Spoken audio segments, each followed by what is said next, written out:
So are 50-year mortgages the answer to the affordability issues currently facing Australia? Then all of a sudden you owe more than your property's worth. You can't sell, you can't get out. Yeah. You know, you're literally cornered. The benefit of people getting in the market then is that they'll just keep on putting band-aids, and the market will continue to accelerate, and you already own a house, so that you're just getting growth from all of these poor policies. I think it's a no-brainer that it's going to add a shitload of interest to your loan. This would drive prices up again. Oh, 100%. Simple as that. 100%. Is a big cost. Like that's an extra $200,000 that you're paying. You think about that. If you earn 100K a year, you're working for 2 years more. Yeah, so our good friend Make America Great Again has proposed 50-year mortgages for the US. Australia already has 50-year mortgages live and active. Not many people know about them. 40. Yep. So will we follow in the similar trend in years to come? So what we're going to uncover today or unpack today is the interest interest cost going from a 30 or a 40 to a 50. Yeah. And sort of what benefits, how much cheaper is it actually versus a 30 or a 40. So we'll get straight into it. So the US, as you said, have proposed that a 50-year mortgage is introduced by, they've proposed two lenders at the moment. They've got really good name lenders over there, Fannie Mae and Freddie Mac. I think they're great, better than CBA or ANZ, but anyway, that's a different story. So their goal is to lower the monthly repayments to allow more people to get into the market because like Australia, affordability is one of the biggest barriers for people to get into the market. Yeah. So basically, I think it's a no-brainer that it's going to add a shitload of interest to your loan. Yeah. So the reason why they haven't implemented it yet in America is 50 years is currently illegal under their terms. So it is a legislation change that they're looking to implement. In Australia, 40 years is currently the maximum, which there are a couple of second-tier lenders that are offering that at the moment. And I think once this gets out and it starts moving, I think your big fours are going to love it for obvious reasons. Yeah. It's going to add to I think CBA just announced a $2 billion quarterly profit. Yeah, it's going to add to that. $2.something billion quarterly profit, which is crazy. Nuts. So they're doing well. So they want to do better though. Yeah. So they're going to jump on this. But some of my concerns with this, which we're going to talk about in a bit more detail, is negative equity. I think you've got a higher risk of that. Effectively, a 50-year term, in my opinion, is pretty much the same as going interest only. Well, it is. It's that opposite compounding effect where essentially you're not paying down any of the interest, you're not paying down any of the principal until probably after about 30 years. Yeah. Yeah, well, that's right. Like it'd be very minimal principal that you're paying down in that first 30 years. I don't think it covers. I don't think this is a good fix, to be honest. Look, I have no issues with interest only and longer terms, but if you make this available to the wider audience and everyone starts jumping on this, it does create a bit of risk if there is another downturn. And that's the thing. It's like first home buyers now, the average age for a first home buyer is 36. By the time you pay off a 40-year mortgage, you're past retirement. You're 76 years of age. So, and there'd be people watching going, what downturn? But people always have that attitude when things are going well. Yeah. Nothing will go wrong. Everything's fine. Yeah. I can almost guarantee you within the next 50-year period, there will be prices will drop. Yeah, absolutely. So then all of a sudden you owe more than your property's worth. You can't sell, you can't get out. Yeah. You're literally cornered. You have to default. They sell your house and you're bankrupt. What happens in that situation when you do go negative equity, because it's complementing what the government's incentivising at the moment, which is guaranteeing LMI on a 5% deposit. Yeah. And up to some cases, 2% deposit. So that's very risky negative equity territory already. For sure. You're already at 95. And then they're extending the loan term. So it is like there's a lot of risk factors involved there. So with a 600K loan, so we'll unpack the 40-year loan terms currently in Australia. So as I said, there's a couple of lenders already offering that. On a $600,000 loan, 40-year term can reduce versus a 30, can reduce your payments by around $300 a month. Yeah. So it's not a substantial drop in my opinion. Yeah, I mean, close to $100 in people's pocket per week is good, but it's not But compare it to this, it will add over $200,000 worth of interest to your loan. Yeah. I kind of think if you can afford the 300, and you pay it. like $600,000 realistically, who's getting a mortgage for $600,000? No, exactly. Like, yes, it could be common in some instances across Australia, but certainly not in the expensive cities. It's like, what are you buying a unit for that? Yeah, well, you're not. It's as simple as that. Yeah. So look, there is a small benefit. Yeah. But the cost, in my opinion, is a big cost. Like that's an extra $200,000 that you're paying. You think about that. If you earn $100K a year, you're working for 2 years more. Yeah. Just to pay that to your big four bank or whoever who's offering these things. I mean, you need to be realistic with it. There's one side of it that gets more people in the market. You have slightly improved affordability, so you can still try and own a house and maintain that lifestyle. But I'm not sure if all of these Band-Aids are worth home ownership. No. So the big contradiction that I've been around for a while now, but in 2017, so prior to 2017, interest-only lending basically was used to increase affordability. Yeah. So now if you get an interest-only loan, let's say you get a 30-year term and you've got 5 years interest-only, they'll calculate your capacity based on 25 years. So basically they minus the interest-only term out of it. Yeah. What's left is what they calculate your capacity. So getting an interest-only loan now is actually less affordable on paper than it is paying principal. So they did this to reduce. So at the time, there was about 40% of home loans were interest only. Okay. And the government, APRA, who controls the banks, was super paranoid about all negative equity and it's going to be a bloodbath, all the dramatic words they were using back then, if we have a downturn. So they made some changes. They capped lenders on interest only for owner occupied and also investing. Yeah. That resulted in interest-only loans dropping below 15% across the board. Right. Okay. So it reduced it a lot. Yeah. Now we're coming out and saying, you know what, let's do 95% loans at 50 years or 40 years in Australia. Yeah.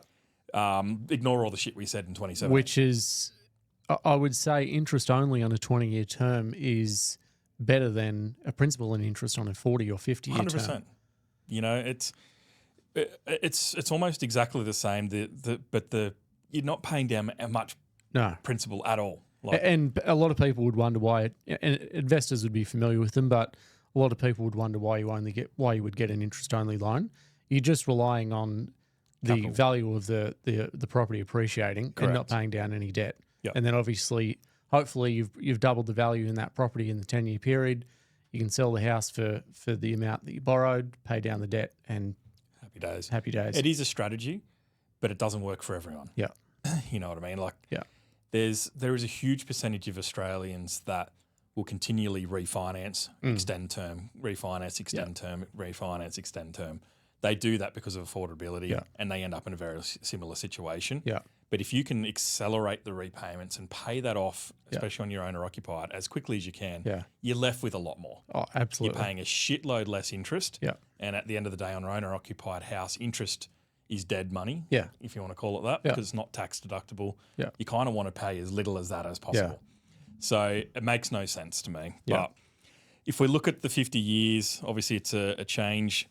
The repayment savings going from 30 to 50, again, not a huge amount versus the benefit. I mean, not a huge amount for the consumer as a monthly or weekly repayment, but a massive amount in interest for the banks. Oh, huge. Like it near doubles. It near doubles the amount of interest. So going from a 30 to a 50, it's just shy of double the interest because of that compounding effect in the initial years. Majority of what your payments, I'd say 99% of your payment. How do we increase profits by 15%? Yeah, it's nuts. Anyway, so we'll just run through those. I guess some of the impacts. You know, for first home buyers, it's pretty obvious. It's lower repayments, higher affordability. You could be able to purchase at a higher amount. Obviously, the benefits of purchasing at a higher amount is you're getting capital growth on a higher purchase price. So you could see that as a pro. Obviously, some of the downsides to it is it's a much slower equity build. If you're on 95% LVR on 40 years or 50 years as proposed by the US, it's going to take a long time for you to break out of that. We call it mortgage prison because you're at a 95% loan, you can't refinance to another lender because you're under the first home loan guarantee scheme. you need to be below 80% with most lenders to avoid LMI. Yeah. So what's the point in going avoiding LMI and then refinancing to And pay then paying LMI? it. Yeah. So it'll take a long time for you, depending on what market you buy in, to be able to get below that 80%. The benefit to it, if they do extend to the 40 years, which they already are, but if it becomes more adopted, and then if they do it for 50 years, the benefit of people getting in the market then is that they'll just keep on putting Band-Aids. Yeah. And the market will continue to accelerate, and you already own a house, so that you're just getting growth from all of these poor policies. I think this would drive prices up again. Oh, 100%. Simple as that. 100%. So yeah, again, slow equity, big chance of negative equity. Most people would start retiring with debt, Yeah. which already is a high amount. I had an interview the other day that there's a huge amount of people buying their first homes now in their 40s and 50s. Yeah. Now, are they going to approve people with a 50-year term dying at 100? You know what I mean? Like, And the plan is to sell down at 65. I don't know. There's a lot to it. So What's going to be the biggest impact for first home buyers and then investors? yeah, well, it's affordability. It's simple as that. I think it's the same for both. Well, I think for the investors, the impact for the first home buyers, I think it's going to help in the short term, similar to the LMI policy now, the home to buy guarantee scheme, whatever it is. It's going to have that short term effect of affordability, but we've already seen in the investor home loans increase by 17% this quarter from last. It's going to make it more affordable for investors as well. And then it's going to increase the amount of investors in that market even more, which is going to push first home buyers out again. So if I was to compare the two, for first home buyers, I'd say it's a pretty shitty policy. Yeah. Locking them in for 50 years or 40 years. Yeah. It's a lot of interest, non-tax deductible. But for an investor, I actually think it's quite a good policy because, as I said, if you're going interest only on a 30-year term, you calculate it at 25. If you use a 40-year, it's calculated at 40. Yeah. And it's essentially the same. Yeah.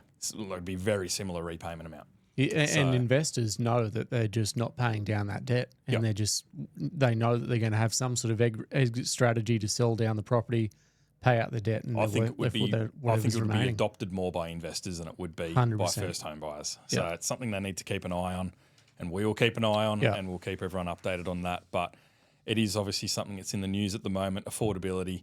I don't think increasing loan terms is the solution to that. No. You know, let's look at, like in our last episode, we looked at inflation and some of the reasons why they don't want to lower rates. They're already outside of our control. Maybe focus on those and be able to lower interest rates so that we pay fucking less to banks. It's one of those things. We need to increase supply, obviously, in the market. We need people to trade property more regularly so the existing stock's coming to market. But we also need new dwellings to be built. These policies that are in place aren't not complementing either of them. A lot of people bought their houses during COVID when their affordability was skyrocketed. Yeah. And now they're thinking, shit, I want to upgrade. But when they get their borrowing capacity done, you can buy for less than you currently have. Yeah. You know what I mean? So people are just holding. It's like, I remember when I bought in 2014, I was the first home buyer in 2014 and there was no stamp duty exemption or LMI exemption or anything like that because Malcolm Turnbull, I think, was in at the time, and he was incentivizing new builds. And I think all of those rules applied for anyone who built a new house. Yep. There was a first homeowner grant. Potentially we need another scheme like that to incentivize people to actually build. Well, they had the scheme during COVID, the $25,000 build incentive. Remember that thing? No. So they had that at the start of COVID. Okay. And that just drove the the building market crazy. Kind of compiled a little bit for some of the builders that went arse up, but they need to do more. Yeah. You know, and I know that New South Wales government has just announced a new a new policy that's going to control some of the councils and their turnaround times for approvals, which we might talk about in a future episode. Yeah. But in my opinion, there needs more policy changes as opposed to just hiking up interest rates. We need supply side policy. Yeah, exactly. You know, how do we encourage more people to build? How do we get more land out there so it's cheaper? Yeah. You know, some of the land releases at the moment are ridiculously expensive. Yeah. You know, how can we start capping that shit? Yeah. You know, developers are buying these blocks of land for dirt cheap, dividing them up and making billions off it. Yeah. let's start to look at some of the policy level stuff instead of just going, let's go 50 years. You know what I mean? Like, there's more to it. There is. That's. I think that is another episode. That whole thing. Yeah, which we'll look at. Let's look at that next week then. Yeah. All right. Well, that's it for this week. Cool. Thanks for joining. See you on the next episode. Thank you.